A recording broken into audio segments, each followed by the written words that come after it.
तो कहानी की शुरुआत में हमें तबाह हुई दुनिया दिखाई जाती है। पूरी जमीन बंजर हो चुकी थी सिवाय ऑस्ट्रेलिया के एक इलाके के जिसका नाम था green place of different mothers. यहाँ की जमीन में पानी बचा था, खेती करके फल उगाए जाते थे और यहाँ बहुत सी औरतें भी रहती थीं। इसी इलाके में फ्यूरियोसा नाम की एक लड़की एक पके हुए फल को लेने के लिए जब आई तो उसे अपने इलाके के पास कुछ हलचल सुनाई दी। करीब जाकर देखा तो वहाँ बहुत से बाइकर्स थे, जिसमें से एक की बाइक का ऑयल पाइप फ्यूरियोसा काट देती है और जैसे ही दूसरी बाइक का पाइप काटने वाली होती है तो दूसरा बाइकर उसे देख लेता है। इससे पहले कि वो उसे पकड़ता, फ्यूरियोसा उसकी टांग में कोई नाइफ स्टैब करते हुए वहाँ से भाग गई। भागते हुए उसने जोर जोर से सीटी बजाना शुरू कर दी थी, जिससे उस इलाके के लोगों को वहाँ आने वाले खतरे के बारे में पता चल गया। इससे पहले कि वो भी बचकर आबादी वाले इलाके में पहुँच पाती, बाइकर एक रोप उसकी तरफ उड़ाते हुए उसे रोकने में कामयाब हो जाता है और ये लोग फ्यूरियोसा को उठाकर वहाँ से ले जाने लगते हैं। दूसरी तरफ फ्यूरियोसा की मोम और वहाँ के सारे वॉरियर्स अपने घोड़ों पर सवार फ्यूरियोसा को बचाने के लिए इन बाइकर्स का पीछा करने लगे थे। घोड़े पे सवार ही फ्यूरियोसा की मोम चलते बाइक के ऊपर से बाइकर का गला काट देती है, जिसके बाद उन्होंने उसका ये बाइक ले लिया। इससे पहले कि इसी बाइक के जरिए वो फ्यूरियोसा को बचाने के लिए निकल जाती, इलाके के लोग उसे कुछ बीज देते हैं और ये याद दिलाते हैं कि जो कुछ भी हो जाए दूसरे इलाके के लोगों को ग्रीन प्लेस का पता नहीं चलना चाहिए और जो लोग ग्रीन प्लेस देख चुके हैं उनमें से कोई जिंदा ना बच पाए। कि सुनते ही वो तेजी से आगे निकल जाती है और गन से हमला करते हुए एक बाइकर को मार डालती है। उसके आगे वाले दो बाइकर्स रुककर ये देखने की कोशिश करते हैं कि आखिर क्या हुआ, वो बाइकर क्यों गिरा। तो इन्हें अब दूर से आती फ्यूरियोसा की मोम दिखाई दे रही थी। डरकर इन्होंने अपनी बाइक्स दौड़ा दी, जबकि फ्यूरियोसा ने मौका पाते ही उस बाइक का ऑयल पाइप काट दिया था जिस पर उसे बांधा गया था। फ्यूरियोसा की मोम उस मरे हुए बाइकर की बाइक के स्पेयर पार्ट से अपना बाइक ठीक करती है और उस बाइक का सारा फ्यूल अपने बाइक में डालते हुए दोबारा बाइकर्स के पीछे लग जाती है। चलते चलते अब रात भी हो चुकी थी। बाइकर्स ने जिस बाइक पर फ्यूरियोसा को बांधा हुआ था उस बाइक का फ्यूल भी खत्म हो जाता है, क्योंकि फ्यूरियोसा ने उसका फ्यूल पाइप जो काट दिया था। ऐसी हालत में ये दोनों बाइकर्स आपस में ही लड़ पड़े और मौका पाते हुए फ्यूरियोसा अपने हाथ छुड़वाकर वहाँ से भाग निकली, पर घर पहुँचने में कामयाब नहीं हुई क्योंकि बाइकर्स उसे दोबारा पकड़ चुके थे, जिसे लेकर वो दोबारा अपने इलाके की तरफ निकल जाते हैं। सुबह होने पर हम देखते हैं कि फ्यूरियोसा की मोम बाइकर्स के कैंप तक भी पहुँच गई है, जहाँ उन्हें ग्रीन प्लेस में आए हुए बाइकर्स और फ्यूरियोसा भी नजर आ गई। वो एक बाइकर को शूट करके मार देती है, लेकिन दूसरा बाइकर फ्यूरियोसा को लेकर सही सलामत अपने कैंप में पहुंच जाता है और वहाँ लोगों को ये खुशखबरी देता है कि उन्हें ग्रीन प्लेस का पता चल गया। वहाँ बहुत सारे रिसोर्सेज और औरतें हैं। उसकी ये बात सुनते ही फ्यूरियोसा जान गई कि अब उसके इलाके और इलाके के लोगों को खतरा होने वाला है, कि जरूर अपने लोगों को ग्रीन प्लेस की लोकेशन बता देगा। इसीलिए फ्यूरियोसा होशियारी दिखाती है और इस आदमी के गले में रस्सी का फंदा डालते हुए सबके सामने उसे बाइक से गिराकर मार देती है। आखिर उसने और उसकी मॉम ने उन सभी बाइकर्स को मार दिया था जिन्हें ग्रीन प्लेस की लोकेशन पता थी। अब फ्यूरियोसा को ये बाइकर्स अपने लीडर के पास लेकर जाते हैं, क्योंकि वही है जो इन्हें ग्रीन प्लेस तक ले जा सकती है। बाइकर्स का लीडर चालाक था काफी, वो यहाँ खुद भी फ्यूरियोसा से अच्छा बिहेव करता है और सब लोगों को भी उसका ख्याल रखने को कहता है ताकि वो उसे झांसा देकर उससे ग्रीन प्लेस का पता चलवा सके। रात होने पर फ्यूरियोसा की मॉम भी इसी कैंप में आ गई। उन्होंने मरे हुए बाइकर के कपड़े उतारकर अपने आप को बिल्कुल उन जैसा ही बना लिया। वो यहाँ असल में फ्यूरियोसा को ढूंढने के लिए आई थी, जिसे ढूंढने के लिए वो हर कैंप में जाते हैं और जहाँ उसे फ्यूरियोसा नहीं मिलती वहाँ के सभी लोगों को शूट करके मार डालती है। जिसके बाद आखिर वो उस कैंप में भी पहुँच गई जहाँ फ्यूरियोसा थी। फ्यूरियोसा को लेने के बाद वो आखिरी लड़की को यहाँ मारने वाली थी, लेकिन वो लड़की कहती है नहीं, मुझे नहीं मारो, मैं भी तुम्हारी बेटी की तरह यहाँ कैदी हूँ। ये सुनकर फ्यूरियोसा की मॉम ने उसे छोड़ दिया और अपनी बाइक पर फ्यूरियोसा को लेकर वहाँ से भाग गई। लेकिन वो नहीं जानती थी कि जिस लड़की पर वो रहम करके उसे छोड़ कर आई वही उसे फंसा देगी। वो जाकर अपना इमरजेंसी अलार्म बजा देती है और ऐसे बहुत सारे लोग फ्यूरियोसा और उसकी मॉम के पीछे पड़ जाते हैं। दूर से ही इन बाइकर्स ने उनके ऊपर बम से हमला किया, जिसकी वजह से फ्यूरियोसा की मोम के सारे कपड़े जल गए। जिस आग से बचने के लिए उसने अपने ऊपर पहना हुआ आर्मर सूट वहाँ उतारा और दोबारा बाइक पे बैठकर जितना तेजी से हो सकता था उतनी तेजी से वहाँ से भाग गई। बहुत दूर निकलने के बावजूद भी बाइकर बिल्कुल उनके पीछे थे। फ्यूरियोसा की मोम अब ये बात जान गई कि वो इनसे नहीं बच पाएंगी, इसलिए वो बाइक से उतरकर फ्यूरियोसा को बाइक दे देती हैं और उसे अकेले घर जाने को कहती हैं। साथ ही उन्होंने फ्यूरियोसा को एक पीच सीट भी दिया और कहा कि वापस जाकर इसे जरूर रुका देना, और खुद वो बाइकर्स को शूट करने के लिए यहाँ रुक गई। लेकिन कितने भी लोगों का अकेले मुकाबला करती वो, जल्द ही उसे सारे बाइकर्स घेर लेते हैं। फिरोसा भी इन्हीं लोगों के हाथ लग जाती है और आकर देखती है कि उसकी मोम को इन लोगों ने एक दरख्त से बांधा था, जिनको उसकी आंखों के सामने ही बेदर्दी से मार दिया जाता है। जिसके बाद बाइकर्स का लीडर उसे अपने जैसे कपड़े पहनाकर एक पिंजरे में बांध लेता है और उसे फोर्स करता है वो सब देखने के लिए जिसे वो अपनी इंटरटेनमेंट समझते थे। यहाँ उसने फिरोसा को अपनी बेटी का टेडी बियर भी दिया, जिसे फिरोसा ने गिरा दिया। उससे में बाइकर का लीडर उसे यहाँ से ले जाने को कह देता है।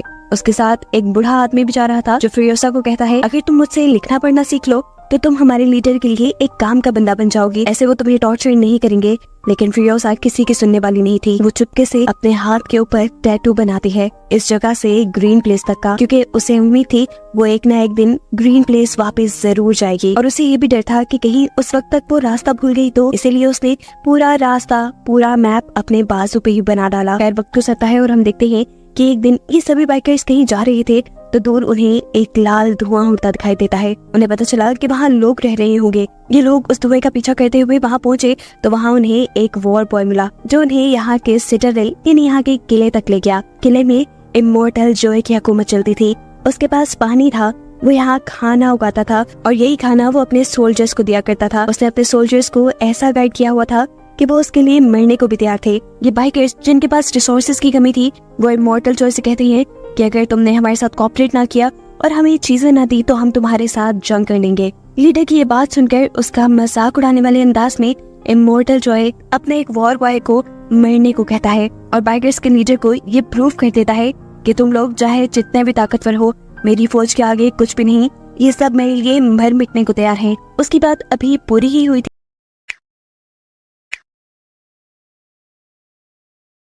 कि तभी यहाँ उसके लोगों ने इन सभी बाइकर्स के बाइक को लटकी हुई चैन से उठा लिया। बाइकर्स के पास और कोई रास्ता नहीं बचा सिवाय अपने आप को बचाने के लिए यहाँ से भागने के। वो जब यहाँ से भाग रहे थे तो बाइकर्स का लीडर देखता है कि फिरोसा अपने जेल से गिरकर वहाँ एक खड्डे में फंस गई है। अपनी जान पे खेलकर वो फिरोसा की जान बचाता है और ये लोग वहाँ से भाग निकलते हैं। रास्ते में इन्हें एक और किला नजर आता है। इस किले का नाम था गैस टाउन। यहाँ पर ऑयल को रिफाइन किया जाता था, जिसके जरिए ही इमोर्टल जॉय के वेपन्स और व्हीकल्स चलते थे। बाइकर्स का लीडर इस किले के ऊपर कब्जा करने का प्लान करता है ताकि यहाँ के ऑयल की वजह से वो इमोर्टल जॉय को ब्लैकमेल कर सके। लेकिन मसला ये था कि यहाँ की भी सिक्योरिटी काफी सख्त, जिसे चकमा देने के लिए वो अपने काफी सारे लोगों को वॉर बॉयज में बदल देता है और गैस टाउन के गेट तक पहुँचता है। ये लोग उनके लिए गैस टाउन का जब गेट ही खोलते तो बाइकर्स का लीडर अपने ही भेस बदले हुए लोगों को मार देता है, उन लोगों को ये बावर कराने के लिए कि इन्होंने इमोर्टल जॉय के किले के ऊपर कब्जा कर लिया और उनके लोग अब उसके गुलाम हैं। ये देखते हुए गैस टाउन वालों ने भी उसके लिए ये दरवाजे खोल दिए। गैस टाउन पर कब्जा करने के बाद सबसे पहले बाइकर्स का लीडर यानी डिमेंटस इस टाउन के लीडर की फिंगर्स काट कर इमोर्टल जॉय को भेजता है, जो देखकर इमोर्टल जॉय जान गया कि अब आहिस्ता आहिस्ता डिमेंटस के हाथ पावर आ रही है। उसकी सारी की सारी पावर उस ऑयल की वजह से है जिसके ऊपर अब डिमेंटस ने कब्जा कर लिया है। इसीलिए वो डिमेंटस को मीटिंग का पैगाम भिजवाता है। डिमेंटस और चाहता ही क्या था, उसे तो खुद बेसिक सप्लाईज चाहिए थी जो इमोर्टल जॉय के पास थी, जिसकी डील करने के लिए वो गैस टाउन के लीडर को लेकर उसके सामने आ जाता है।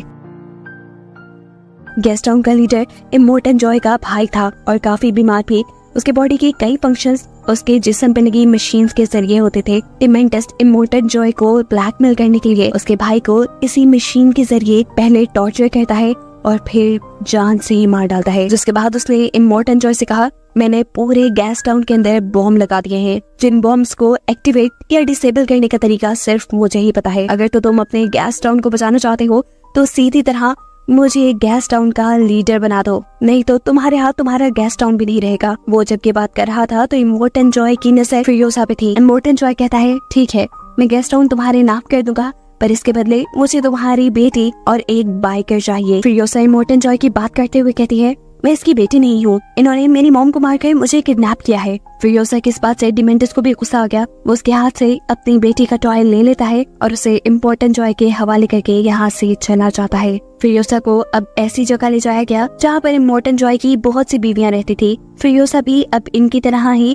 इमोर्टल जॉय की एक बीवी बनकर उसके हरम में रहने वाली थी। ये सारी की सारी औरतें बहुत अच्छी थी। वो फिरोसा के साथ अच्छा सलूक भी करती हैं, लेकिन फिरोसा सिर्फ इसी चीज पे फोकस करती है कि कैसे इमोर्टल जॉय इन सभी लड़कियों को अपने साथ रखने पर फोर्स करता है। इधर वो देखती है कि जब इमोर्टन जॉय की एक बेटी पैदा होती है तो गुस्से में वो अपनी बेटी को जिंदा दफनाने का ऑर्डर दे देता है। उसे सिर्फ बेटे चाहिए थे, ऐसा नहीं था कि उसके पास बेटे नहीं थे, उसके बहुत से बेटे थे, लेकिन उसकी नजर में कोई एक भी हेल्दी नहीं था। इसीलिए उसने इन सबको वॉर बॉय के तौर पे रख लिया। उसने इतनी सारी बीवियां भी इसीलिए रखी हुई थी कि एक दिन तो उसका हेल्दी बेटा पैदा होगा जो उसकी तरह फिर उसके इस सिटाडेल पर हुकूमत करेगा। हम देखते हैं कि इमोर्टन जॉय के एक बेटे की नजर यहाँ फ्यूरियोसा के ऊपर पड़ जाती है। वो उसे बालों से पकड़कर जब उसके साथ ज्यादती करने की कोशिश करता है तो फ्यूरियोसा इस मर्तबा तो अपने बाल छुड़ाकर भाग जाती है, लेकिन अगली मर्तबा वो अपने साथ ऐसा नहीं होने देना चाहती थी। वो जानती थी कि ये लड़का उसे दोबारा तंग करेगा, इसीलिए उसने अपने सारे बालों को उतारकर नेट और वैक्स के जरिए एक विग बना ली। इस टाइम हम देखते हैं कि उसके पास उसकी मोम का दिया पीच सीड भी था जो उसने आज तक संभाल के रखा था। अगली मर्तबा जब दोबारा वो लड़का फ्यूरियोसा को तंग करने के लिए आया और उसने उसके बाल पकड़े तो फ्यूरियोसा अपने विग को उसके हाथों में छोड़कर वहाँ से भाग गई। वो लड़का भी उसे ढूंढने के लिए उसके पीछे भागता है, लेकिन दरमियान में उसे अपना ही भाई मिल जाता है जो उसे पूछता है, तुम यहाँ क्या कर रही हो? इस लड़की के पास कोई जवाब नहीं था। वो अपने हाथ में पकड़ी हुई फ्यूरियोसा की विग भी वहाँ फेंक चुका था क्योंकि उसे डर था कि कहीं उसके डैड उसे देखकर उसको सजा न सुना दे। खैर वो यहाँ फ्यूरियोसा को ढूंढने की कोशिश तो बहुत करता है, लेकिन फ्यूरियोसा मिलती नहीं क्योंकि वो यहाँ अपने आप को एक लड़के की तरह बना चुकी थी। ऐसे उसने अपनी इज्जत भी बचा ली और उसे सिटाडेल के अंदर काम भी मिल गया। उछलने कूदने में तो वो बहुत तेज थी, इसीलिए उसे काम दिया गया था इमोर्टन जॉय की बड़ी बड़ी मशीन्स के अंदर चेन्स को फिट करने का। वक्त गुजरता है और हम देखते हैं कि 15 साल बाद अब फ्यूरियोसा बड़ी हो चुकी है। कोई भी उसे पहचान नहीं पाया कि वो लड़की है, वो भी इसलिए क्योंकि आज तक फ्यूरियोसा ने गूंगा बनने का नाटक किया और साथ ही इमोर्टन जॉय के वो सारे रिचुअल्स पूरे किए जिसके जरिए उसे यकीन आ गया कि फ्यूरियोसा भी उसके लिए लॉयल है। इस मर्तबा इमोर्टन जॉय इन्हें एक बड़ी सी ड्रिल बनाने का काम देता है जो कि किसी भी चीज को आसानी से तबाह कर सकती थी। ये लोग ऐसी ही एक मशीन बनाने में कामयाब हो भी जाते हैं जिसे ये लोग एक ट्रक के साथ अटैच करके जैसे ही उसे पहली टेस्ट ड्राइव के लिए बाहर लेकर जाते हैं तो इसके ऊपर डिमेंटस के लोग हमला कर देते हैं। डिमेंटस के लोग पैराशूट्स के जरिए इस मशीन पर और वॉर बॉयज के ऊपर बॉम्ब से हमला करते हैं। जैक जो कि इस ट्रक को ड्राइव कर रहा था वो ये ट्रक रोकता नहीं बल्कि चलाता रहता है। डिमेंटस के लोग इस ट्रक के ऊपर भी हमला कर देते हैं जिसकी वजह से इस ट्रक में एक मेजर फॉल्ट आ चुका था। इस वक्त फ्यूरियोसा बहादुरी दिखाती है और चलते ट्रक के नीचे जाकर उस फॉल्ट को ठीक करने की कोशिश करती है ताकि जैक इस ट्रक को तेजी से यहाँ से भगाकर ले जा सके, पर उसकी ये कोशिश नाकाम करने के लिए डिमेंटस का एक आदमी भी ट्रक के नीचे आ गया। वो ट्रक के नीचे एक बॉम्ब प्लेस कर रहा था। फ्यूरियोसा न सिर्फ उसे लड़ती है बल्कि उसे मारकर गिराते हुए वो उसका बॉम्ब भी अपने ट्रक से डालने पर कामयाब हो चुकी थी। इसके बाद वो ट्रक का फॉल्ट ठीक करते हुए ट्रक के अंदर भी आ गई। ट्रक के बाहर की तरफ डिमेंटस के बाइकर अभी भी वॉर बॉयज को मार रहे थे और जब वॉर बॉय डिमेंटस के छोटे से ट्रक पर हमला करता है तो उस ट्रक का एक्सीडेंट होकर वो ट्रक रिग ट्रक से टकरा गया जिसकी वजह से फ्यूरियोसा को झटका लगा और उसके सर पे लगी हैट उतर गई। उसके उड़ते हुए बाल देखकर जैक के सामने उसका राज खुल गया कि वो एक लड़की है। ये लोग अभी अपनी जंग के ऊपर ध्यान देते हैं और फ्यूरियोसा तीर से हमला करते हुए उड़ने वाले बाइकर्स को मारने में कामयाब हो जाती है। अपने दुश्मनों को खत्म करने के बाद उसने जैक को गन पॉइंट पे ले लिया क्योंकि वो जानती थी कि जैक अब उसके लिए मसला खड़ा कर देगा। लेकिन यहाँ जैक उसे कहता है, तुम एक अच्छी वॉरियर हो और मुझे इस चीज से फर्क नहीं पड़ता कि तुम्हारा जेंडर कौन सा है। हमें काम दिया गया है इस रिग को कंट्रोल करने का और मैं चाहता हूँ कि तुम एक टीम मेंबर की तरह इसमें मेरा साथ दो। फ्यूरियोसा मान जाती है और ये लोग इसी रिग ट्रक को लेकर गैस टाउन के अंदर पहुंचते हैं जहाँ काफी सालों बाद डिमेंटस फ्यूरियोसा को देख रहा था।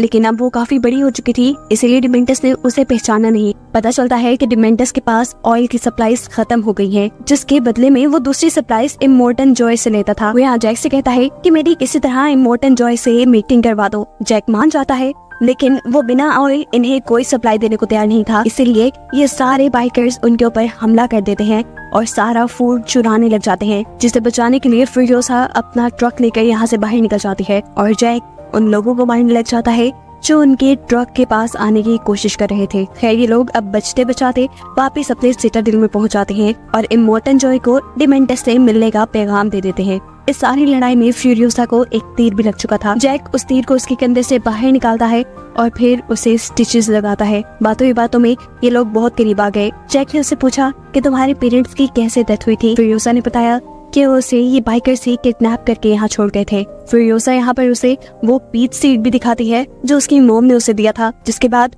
वो उसे अपना हाथ दिखाती है जहाँ पर ग्रीन प्लेस जाने तक का नक्शा बना था। उसे आज भी उम्मीद थी कि वो वहाँ जा सकेगी। जैक कहता है, मैं वादा करता हूँ, मैं कोशिश करूंगा कि तुम्हें तुम्हारी जगह तक पहुँचा दूं। और फ्यूरियोसा कहती है, मैं चाहती हूँ कि तुम भी मेरे साथ आओ। यहाँ पर इन्हें इमोर्टल जॉय का मैसेज मिलता है कि वो डिमेंटस से मीटिंग के लिए जा रहा है और इन्हें भी अपनी पूरी फोर्स तैयार करके उसके पीछे जाना होगा। जैक इस मर्तबा उसे रिग में नहीं बिठाता बल्कि एक अलग ट्रक चलाने का काम देता है, क्योंकि उसका प्लान था कि वो सबको चकमा देते हुए इसी ट्रक के जरिए ग्रीन प्लेस तक पहुंच जाएंगे। ये लोग जैसे ही गेस्ट टाउन पहुंचते हैं तो एक ट्रक पहले ही गेस्ट टाउन के अंदर जाने में कामयाब हो जाता है, जबकि फ्यूरियोसा यही से अपना मुंह मोड़ लेती है। वो अब इंतजार कर रही थी कि जैक भी उसके साथ आएगा, लेकिन जैक ने उसके साथ आने के बदले हवा में एक ग्रीन स्मोक छोड़ा, जिसका मतलब था वो यहाँ जंग करने के लिए वॉर बॉयज को बुला रहा था। ये देखकर फ्यूरियोसा नाराज हो गई और अकेले ही वहाँ से निकल गई। इससे पहले कि वो ग्रीन प्लेस तक पहुँच जाती उसके पास मौका भी था, लेकिन वो नहीं गई। उसके दिल में जैक का ख्याल आया जो वहाँ अकेले जंग लड़ रहा था, इसीलिए वो जैक की मदद करने के लिए वापस गेस्ट टाउन में आ जाती है और अपनी स्नाइपर उठाकर यहाँ सबको शूट करना शुरू कर देती है। उसी की गोली डिमेंटस को भी छूकर गुजरी। जैक अपने रिग से गेस्ट टाउन का गेट तोड़ते हुए उसके अंदर चला जाता है और इसी रिग के ऊपर लगी हुई ड्रिल को चलाकर वो अब यहाँ का सारा स्ट्रक्चर तोड़ने लग चुका था। ऐसा करते हुए बाइकर्स भी उसे रोकने के लिए उस पर हमला करते हैं और इस सब में उसका रिग टूटकर वो खुद एक गड्ढे में गिर जाता है। ठीक टाइम पर फ्यूरियोसा यहाँ एंट्री करती है और एक बाइक से चेन लटकाते हुए उसे यहाँ से बचा निकालती है, जिसके बाद ये लोग एक दूसरे ट्रक में बैठकर यहाँ से बाहर निकल जाते हैं। अब इन लोगों का इरादा था कि ये लोग यहाँ से भागकर ग्रीन प्लेस निकल जाएंगे, लेकिन ये नहीं जानते थे कि डिमेंटस उनके पीछे पीछे था। डिमेंटस का ट्रक जैसे ही फ्यूरियोसा के ट्रक के साथ जुड़ता है तो फ्यूरियोसा उस ट्रक के ऊपर हमला करने के लिए अपनी गन बाहर निकालती है और इस सब में उसका हाथ दोनों ट्रक्स के दरमियान आ जाता है। ये वही हाथ है जिसके ऊपर उसने मैप बनाया हुआ था। ये लोग अब डिमेंटस के हाथ आ चुके थे। इन दोनों को डिमेंटस ने बंदी बना लिया था। एकदम से इन लोगों के इर्द गिर्द बाइक्स घूमना शुरू हो जाते हैं। जैक को ये लोग एक बाइक से बांधकर गोल दायरों में घुमाते हैं, जिसकी वजह से वो हर गुजरते सेकंड अपनी मौत के करीब जा रहा था, जबकि फ्यूरियोसा को तो उन्होंने जंजीरों से बांध दिया था। इन लोगों के इर्द गिर्द भी बाइक्स तेजी से घूम रहे थे और डिमेंटस ये सब देखकर एंटरटेन हो रहा था। जब वो इस सारी चीजों से बोर हो जाता है तो पीछे मुड़कर फ्यूरियोसा को दिखता है, जो अब अपना कटा हुआ बाजू छोड़कर वहाँ से भाग चुकी थी। उस समय डिमेंटस उसका पीछे करने के लिए जब अपने ट्रक में बैठकर आगे बढ़ता है तो उसे पता चला कि उसके ट्रक का टायर भी फ्यूरियोसा उतार चुकी थी, जिसकी वजह से उनका एक्सीडेंट हो गया। फ्यूरियोसा जिस बाइक के जरिए यहाँ से भाग रही थी, थोड़ी दूर जाने पर उस बाइक का पेट्रोल खत्म हो जाता है और ऐसे फ्यूरियोसा को अपना आगे का सफर पैदल तय करना पड़ा। उसका बाजू बुरी तरह जख्मी था, खून निकल रहा था। ऊपर से इस एरा में तपती धूप थी, जिस सब के चलते वो यहाँ बेहोश हो गई। उसकी खुशकिस्मती कि यहाँ पर उसे सिटाडेल के वॉर बॉय ने देख लिया, जो उसे वापस सिटाडेल ले आया। यहाँ पर उसका इलाज हुआ और जब उसे होश आया तो उसे पागलों की तरह इमोर्टल जॉय से मिलने की बात की। उसे जब इमोर्टल जॉय के पास ले जाया गया तो वो इमोर्टल जॉय को बताती है कि डिमेंटस जल्द ही उनके ऊपर वार करने के लिए आ रहा है। उसने गेस्ट टाउन को भी तबाह करने का प्लान किया है और अब वो सिटाडेल को हथियाना चाहता है। इस सब के लिए इमोर्टल जॉय प्लान करता है कि वो लोग उसके गेस्ट टाउन को तबाह करने से पहले ही वहाँ पर पहुँच जाएंगे। ये नहीं, इससे पहले कि डिमेंटस सिटाडेल पर हमला करे, ये लोग जाकर गेस्ट टाउन पे हमला करने वाले थे। ये लोग जैसे ही गेस्ट टाउन के करीब पहुँचते हैं तो डिमेंटस भी इन्हें देखकर जंग का ऐलान कर देता है। सिटाडेल और गेस्ट टाउन के दरमियान में इन दोनों पार्टीज के दरमियान जंग शुरू हो जाते हैं, जो हफ्तों चली। दोनों टीम्स के लोग एक दूसरे को बुरी तरह मारते रहे और इस सब के दौरान फ्यूरियोसा ने सिटाडेल में जाकर अपना एक मैकेनिकल आर्म बना लिया और फिर एक खराब कार लिए वो दोबारा जंग के स्पॉट पे निकल गई। वहाँ जाकर वो दिखती है कि इमोर्टल जॉय के बेटे अपने व्हीकल्स और वेपन्स ठीक कर रहे थे, जहाँ से वो अपनी कार ठीक करने के लिए भी एक टायर ले लेती है। आगे जाने पर वो दिखती है कि डिमेंटस और उसके बचे कुचे कुछ लोग यहाँ से बचकर अपनी जान बचाकर भाग रहे थे, जिनकी नजर भी अब फ्यूरियोसा की कार पर पड़ चुकी थी। इससे पहले कि ये लोग फ्यूरियोसा के ऊपर हमला करते, फ्यूरियोसा तेजी से कार चलाते हुए आती है और अपनी कार से इन सबको हिट करते हुए इस सैंग में ही धंसा देती है। उसने सबको तो मार दिया, लेकिन डिमेंटस उसे कहीं नजर नहीं आया। उसे दूर देखा तो एक बाइकर वहाँ से भाग रहा था। ये कोई और नहीं बल्कि डिमेंटस ही था, लेकिन डिमेंटस की मौत अब करीब थी क्योंकि उसका बाइक भी खराब हो चुका था और अब फ्यूरियोसा भी उसके पास आ चुकी थी। यहाँ फ्यूरियोसा उसे एक ही बार में मार सकती थी, लेकिन इतनी आसानी से नहीं। वो डिमेंटस को याद करवाना चाहती थी या फिर वो कौन है और वो डिमेंटस के पीछे ही क्यों पड़ी है। वो उसे टॉर्चर करती है इतना कि वो बेहोश हो गया। जिसके बाद उसे होश आया तो फ्यूरियोसा ने उसे बताया, मैं वही लड़की हूँ जिसको तुम 15 साल पहले किडनैप कर लाए थे और जिसकी आंखों के सामने तुमने उसकी माँ को मार डाला था। डिमेंटस को अभी भी सही तरह फ्यूरियोसा की याद नहीं आई तो फ्यूरियोसा उसके साथ चेन से बंधा उसका टेडी बियर काट लेती है और अब वो पहचान जाता है कि आखिर फ्यूरियोसा कौन है। वो उसे माफी मांगता है और कहता है, अगर तुम मुझे माफ कर दो तो हम दोनों मिलकर यहाँ पूरी जगह पर हुकूमत कर सकते हैं। तुम बहुत बहादुर हो। उसकी ये बातें सुनकर फ्यूरियोसा दोबारा उसका टेडी बियर जमीन पे गिरा देती है। जिसके बाद वो उसके सर पे गन पॉइंट कर चुकी थी। सब लोगों को लगा कि फ्यूरियोसा ने उसे मार दिया, लेकिन ऐसा नहीं था। असल में फ्यूरियोसा ने उसे जिंदा दफन कर दिया और उसके ऊपर लगा दिया अपना पीच ट्री, जिसका बीज उसे उसकी मॉम ने दिया था। जमीन ने डिमेंटस के न्यूट्रिएंट्स यानी पावर चूस के एक बहुत बड़ा सा ट्री बना दिया और उसके ऊपर एक पीच भी उगाया, जो सब डिमेंटस अपनी आंखों से देख रहा था। ये बस उसका आखिरी ही वक्त चल रहा था। इसके बाद शायद वो मर जाता। सीन कट होकर दूसरी तरफ हम फ्यूरियोसा को देखते हैं, जो कि अपने ग्रिड के जरिए इमोर्टल जॉय की सभी बीवियों को उसकी कैद से सेफली निकालने में कामयाब हो जाती है। वो इन्हें रेस्क्यू करके ग्रीन प्लेस से लेकर जाते और उसे दिखाते हुए ये कहानी यहाँ खत्म हो जाती है।